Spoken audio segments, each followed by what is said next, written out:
Hello students, let us start chapter acids and bases. Actually we have done 27 questions of this chapter. Now we are taking question number 28. What is sodium chloride? Sodium chloride क्या है? जैसे NaCl हमने बताया था, पहले आ चुका है कई बार, नमक होता है जो हमारा खाने का. How are different chemicals made from it? इससे अलग अलग केमिकल भी बनाए जा सकते हैं. तो वो कैसे बनते हैं? Sodium chloride is also called common salt. तो हम साधारण नमक जो यूज करते हैं वो है ये. अब ये NaCl कैसे बना, ये मैंने आपको बताया था कि कैसे सिंबल होते हैं और उससे कंपाउंड कैसे बनता है, वो वैलेंसी का प्रयोग करते हैं. It is prepared from sea water. Sea water यानी समुद्री पानी से बनता है. अब ये कैसे बनता है ये बताया गया था कि भाई बाहर समुद्री पानी को क्यारियों में रोक लेते हैं, छोड़ देते हैं, पानी उड़ जाता है, साल्ट बच जाता है. Following substances are prepared from it. तो इससे कई सब्सटेंस बनते हैं, जैसे NaCl से H2 and Cl2 and NaOH are produced. This reaction is called chlor base. तो क्लोर बेस रिएक्शन बोलते हैं इसको. तो इससे कई चीजें बनती हैं, जैसे NaCl में पानी डाल दें, इसका इलेक्ट्रिकल डिकम्पोजिशन करते हैं हम. जैसे वाटर का इलेक्ट्रिकल डिकम्पोजिशन करते हैं तो वो H2 और O2 में टूट जाता है. तो यहाँ पे जो NaCl अगर उसमें मिला दे पानी में और उसका इलेक्ट्रिकल डिकम्पोजिशन करें, उसमें बिजली गुजारे, तो एक तो सोडियम हाइड्रोक्साइड बनता है बेस, और एक हाइड्रोजन गैस H2 और एक chlorine gas Cl2. Bleaching powder. अब ब्लीचिंग पाउडर कैसे बनता है? तो ये दूसरा पार्ट है. ब्लीचिंग पाउडर बनाने के लिए when Cl2 gas is treated, जो ऊपर आपने देखा कि ये Cl2 गैस आई हुई है, ये Cl2 गैस को, क्लोरीन गैस को जब हम ट्रीट करते हैं सेलेक्ट लाइन, तो CaOH2 calcium hydroxide, then calcium oxychloride is produce. तो कैल्शियम ऑक्सीजन और क्लोराइड, कैल्शियम ऑक्सीक्लोराइड ये वाला. तो ये बोलते हैं, इसको बोलते हैं ब्लीचिंग पाउडर. यानी CaOH2 plus Cl2 CaOCl2 plus H2. तो ये ब्लीचिंग पाउडर बनता है. Uses of bleaching powder in textile and paper industries for bleaching. Textile यानी जो आपके कपड़ों की जो कारखाने हैं और पेपर के कारखाने हैं, उनमें ब्लीच करने के लिए यानी रंग उड़ाने के लिए करते हैं. In chemical industries as oxidizing agent. जो रासायनिक फैक्ट्रियां हैं उनमें ऑक्सीडाइजिंग एजेंट के रूप में करते हैं, यानी ये ऑक्सीजन सप्लाई करता है. To make drinking water free from pathogens.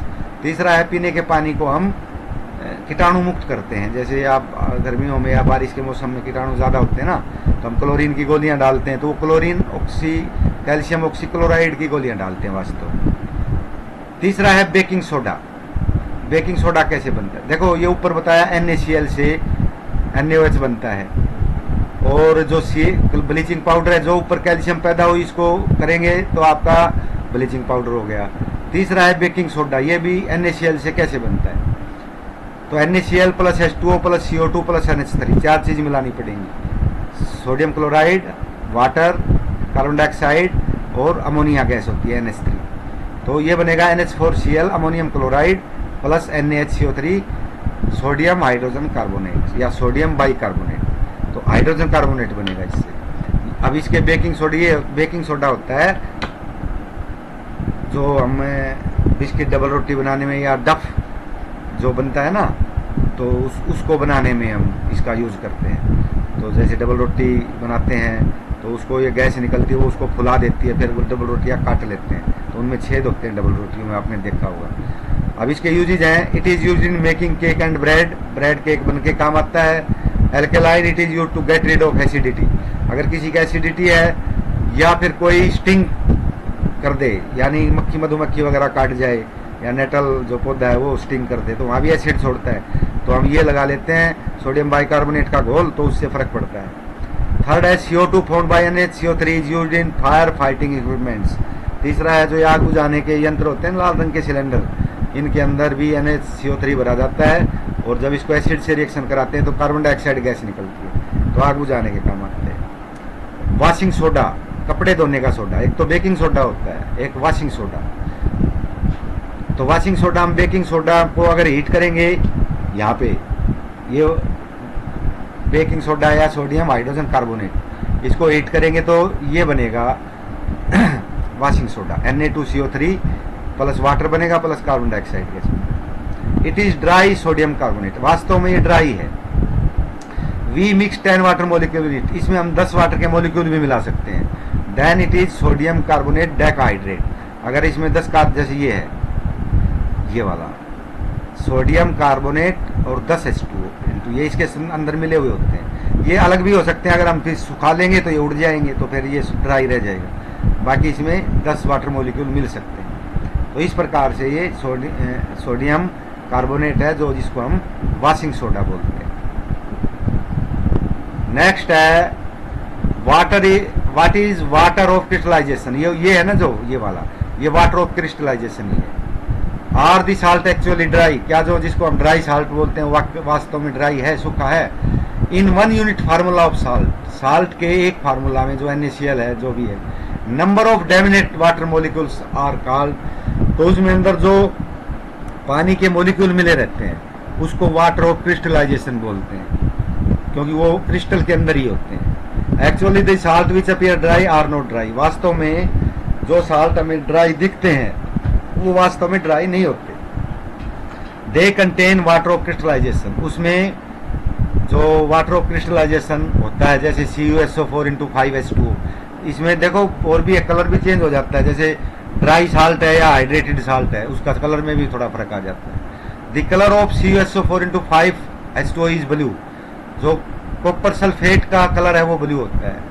When it is heated water molecules evaporate, जब इसको गर्म करेंगे तो पानी उड़ जाएगा एंड कलर बिकम्स वाइट, और ये सफेद रंग का हो जाएगा। तो CuSO4 वैसे सफेद रंग का होता है, लेकिन अगर इसमें पानी मिला दें या इसको पानी में घोल दें तो नीला हो जाता है। तो वो जो हाइड्रेटेड वाटर मोलिक्यूल्स है ना, ये हाइड्रेटेड इसको बोलते हैं 5 हाइड्रेटेड, तो इसके कारण इसका कलर भी चेंज हो जाता है। What is plaster of Paris, plaster of Paris क्या होता है, वाट POP जिसको बोलते हैं, घरों में करते हैं छतों पे, POP plaster of Paris. What are its uses, when gypsum calcium sulphate into 2H2, इसमें भी ये दो जो है ना वाटर ऑफ क्रिस्टलाइजेशन के मोलिक्यूल हाइड्रेटेड है कैल्शियम सल्फेट, तो ये जिप्सम होता है।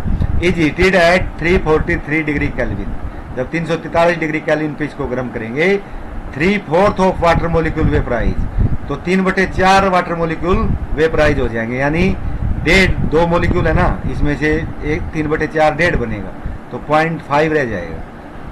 Vaporise is the remaining substance is plaster of Paris, तो जो उसमें आधा मोलिक्यूल है ना पानी का, तो वो प्लास्टर ऑफ पेरिस बन जाता है अगर वो आधा मोलिक्यूल कैल्शियम सल्फेट में बच जाए। लेकिन एक चीज है इसमें कि आधा मोलिक्यूल तो होता ही नहीं, हमने कहा ना भी मोलिक्यूल जो है या एटम जो है वो स्मॉलेस्ट पार्टिकल है, तो उसके हाफ नहीं कर सकते, तो हम क्या करेंगे 2 इसके मोलिक्यूल ले लेंगे कैल्शियम सल्फेट के, और 2 में एक वाटर मोलिक्यूल उसमें पार्ट करेगा, 2 के साथ इकट्ठा बीच में एक रहेगा, तो वो आधा ही माना जाएगा, एक के हिस्से में आधा ही आएगा। तो ये है CSO4 2H2O को हीट करेंगे तो CSO4 half H2O plus 1.5 H2O, ये बाहर निकल जाएगा। तो जो हाफ H2O है ये आधा तो हो नहीं सकता, इसलिए हम क्या करेंगे 2 मोलिक्यूल कैल्शियम सल्फेट के लेंगे और उनके बीच में एक मोलिक्यूल वाटर का। Again mixing water to it we get gypsum, अब अगर इसमें पानी डाल लेंगे हम तो जिप्सम बन जाती है। Actually half water molecule is not possible, तो ये मैंने बताया था वही बात है। Therefore plaster of Paris is CaSO4, ये ब्रैकेट में 2 कर दिया क्योंकि इसके 2 मोलिक्यूल है, एक मोलिक्यूल वाटर का ले लेंगे तो एक के हिस्से में आधा ही आएगा। अब इसके यूजेस क्या हैं, to make walls of building smooth, हमारी जो बिल्डिंग की दीवारें होती हैं उनमें अगर मान लो कोई दरारें वगैरह हैं तो उसको ये ऊपर से ढक देता है, तो छतों पे करते हैं हम तो। To make stable the fractured bones by doctors, या डॉक्टर जो प्लस्तर लगाते हैं वो भी यही होता है। टू मेक टॉय स्टेच्यू तजाक, आपने ये सड़कों पे कई बार स्टैच्यू बनाने वाले देखे होंगे, वो भी प्लास्टर ऑफ पेरिस का ही प्रयोग करते हैं। Distilled water does not conduct electricity but rain water does, जो डिस्टिल्ड वाटर को क्या होता है, पानी को उबालते हैं, भाप बनती है, भाप को कंडेंस कर लेंगे ना, ठंडा कर देंगे तो फिर पानी में बदल जाएगी, वो डिस्टिल्ड वाटर होता है। क्योंकि उस जो नमक वगैरह है वो तो बर्तन में ही रह जाएंगे, भाप में कोई नमक नहीं जाएगा, तो डिस्टिल्ड हो गया, यानी उसमें कुछ नहीं मिला हुआ, प्योर वाटर। लेकिन रेन वाटर को भी हम डिस्टिल्ड मानते हैं, क्योंकि वो जब बारिश होती है तो क्यों होती है, क्योंकि समुद्रों से भाप उठती है, वो पानी में बदल के फिर बारिश होती है, तो वो भी भाप का ही पानी है।